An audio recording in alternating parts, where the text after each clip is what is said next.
चलिए स्वागत है फिर से आप सभी का अपने चैनल पे। यूनिट नंबर 3 की हम स्टार्टिंग करने वाले हैं।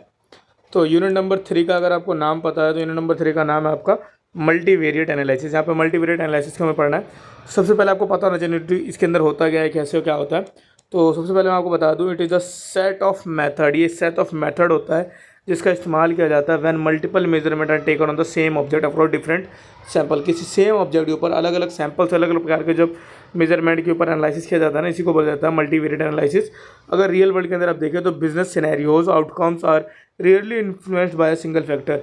जितने भी बिजनेस आउटकम्स वगैरह होते हैं वो शायद ही कभी ऐसा देखा होगा आपने कि वो सिंगल फैक्टर के ऊपर बेस्ड होता है। For example, a company sales might depend on product category. किसी कंपनी का जो सेल्स है डिपेंड हो सकता है उसके प्रोडक्ट कैटेगरी के ऊपर, लोकेशन के ऊपर, marketing effects and brand presence and competitive analysis, इन सभी चीज़ों के ऊपर मैटर कर सकता है। बिल्कुल सही बात है। इट कंबाइंस न्यूमरस डिपेंडेंट, इसके अंदर कंबाइन हो जाता है न्यूमरस काफ़ी सारे dependent variable to get a single result, एक सिंगल रिजल्ट के लिए, making it highly effective and reducing bias and delivering more accurate output. जिसकी वजह से क्या हो जाता है कि हमें बढ़िया रिजल्ट मिल जाता है, हाईली इफेक्टिव हो जाता है और रिड्यूस कर देता है बाइस को, जिससे कि डिलीवरी हो पाती है, मोर एक्यूरेट आउटपुट, बढ़िया आउटपुट हमारे पास आ पाता है। इसके क्या क्या एम्स होते हैं एंड ऑब्जेक्टिव क्या होते हैं। तो सबसे पहले आपको पढ़ना है एस्टिमेट्स ऑफ रिलेशनशिप। इसके अंदर रिलेशनशिप बन जाते हैं, सिंप्लीफिकेशन हो जाता है, डाटा रेंज हो जाता है और ठीक इसी प्रकार ड्राफ्टिंग एंड टेस्टिंग हाइपोथेसिस भी हो पाती है। ये इसके मेन एम्स एंड ऑब्जेक्टिव हो जाएंगे। फिर आप आगे बढ़ते हैं तो आपके पास टॉपिक आ जाता है सिलेक्शन ऑफ मल्टीवर्स टेक्निक। किन चीज़ों के आधार पर आप सिलेक्शन करते हैं मल्टीवेरिएट टेक्निक्स के। तो सबसे पहला आपको दे रखा है first divide the factor into dependent independent category. आप इसके अंदर डिवाइड कर देते हैं दो कैटेगरीज, उन्हीं दो कैटेगरीज को मेन आपको इस चैप्टर के अंदर ही पढ़ना है। सबसे पहला डिपेंडेंट फैक्टर मेथड के अंदर आपको दिखाया जाता है यूज दिस वेरिएबल इन्वॉल्व और नॉट, और इंडिपेंडेंट के अंदर can not be strictly classified. तो सबसे पहले डिपेंडेंस टेक्निक्स को अच्छे से समझ लेते हैं। कैटेगरी 1 जो डिपेंडेंस टेक्निक्स, इसके अंदर सबसे पहले आपको बताया जाता है मल्टीपल रिग्रेशन। मल्टीपल रिग्रेशन होता है like examine the interrelationship among two और मोर इंटरडिपेंडेंट। दो या दो से अधिक इंटरडिपेंडेंट के बीच में एग्जामिन किया जाता है, जिसका फॉर्मूला कुछ हमारा इस हिसाब से बन के आ जाता है। फिर आता है को जॉइंट एनालिसिस। को जॉइंट एनालिसिस में क्या होता है, एक सर्वे बेस्ड मार्केट रिसर्च। एक सर्वे होता है based on market research technique use to understand end user behaviour. End user behaviour को अंडरस्टैंड करने के लिए इसको को जॉइंट एनालिसिस बोला जाता है। एंड फिर आपके पास आ जाता है मल्टीपल डिस्क्रिमिनेट एनालिसिस MDA। इसके अंदर build function that discriminate between an set of object accurately as possible.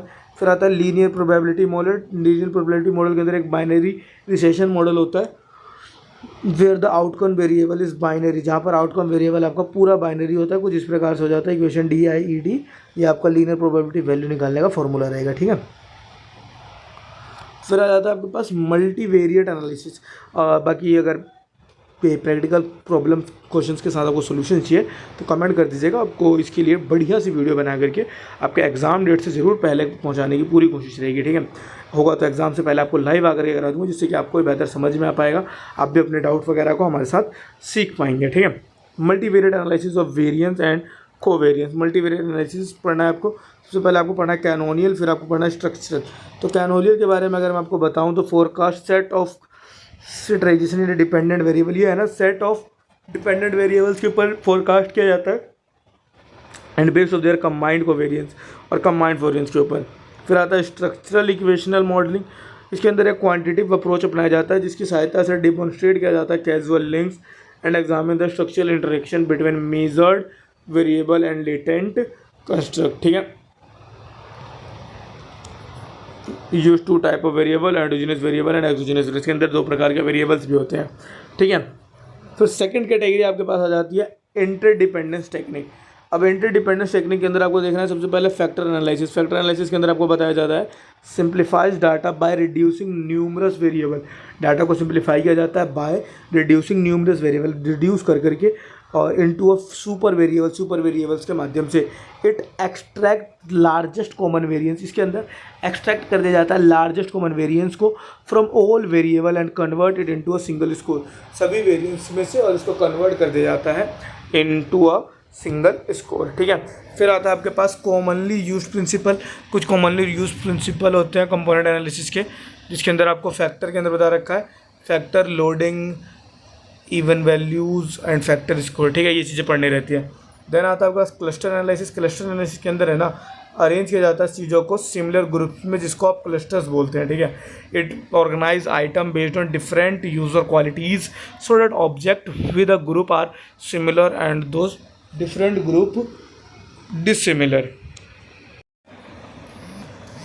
इसके बाद हमारे पास आ जाता है मल्टी डायमेंशनल स्केलिंग। इसके अंदर हम देखते हैं bye plotting data on a multi dimensional, इसके अंदर डाटा को प्लॉट किया जाता है मल्टी डायमेंशनल स्केल के ऊपर। It help visualize how similar और डिस्टिंक्ट एंटिटीज़, ठीक है। फिर आता है corresponding analysis also known as reciprocal averaging. It visualize relationship between categories using contingency table. इसके अंदर कंटीजेंसी टेबल के माध्यम से रेसिप्रोकल एवरेजिंग के नाम से इसको जाना जाता है, उसके बीच में हम एनालिसिस करते हैं। एक्सीलेंट फॉर ब्रांड मैपिंग, ये सबसे अच्छा माना जाता है ब्रांड मैपिंग के लिए, क्योंकि it reveals relative relationships between brand and their perceived trade. ये रिवील्स कर देता है रिलेटिव रिलेशनशिप को between brand and perceived trades के, ठीक है। तो लगभग ये था कुछ आपका यूनिट नंबर 3। आई होप आपको यूनिट 3 के अंदर कोई डाउट नहीं होगा। अगर कोई डाउट आ रहा है या फिर किसी प्रकार का आपको प्रैक्टिकल क्वेश्चन चाहिए तो आप कमेंट्स कर सकते हैं, आपको प्रैक्टिकल क्वेश्चन आंसर की वीडियो मिल जाएगी। धन्यवाद, मिलते हैं अगली वीडियो में। वीडियो अच्छी लगी हो तो चैनल को सब्सक्राइब जरूर कीजिए, अपने दोस्तों के साथ शेयर कीजिए, वीडियो के नीचे कमेंट कीजिए, जो भी क्वेश्चन है या फिर जिसमें भी आपको पर्टिकुलर हेल्प चाहिए हो आपको जरूर से जल्द करा दी जाएगी। धन्यवाद, मिलते हैं अगली वीडियो में।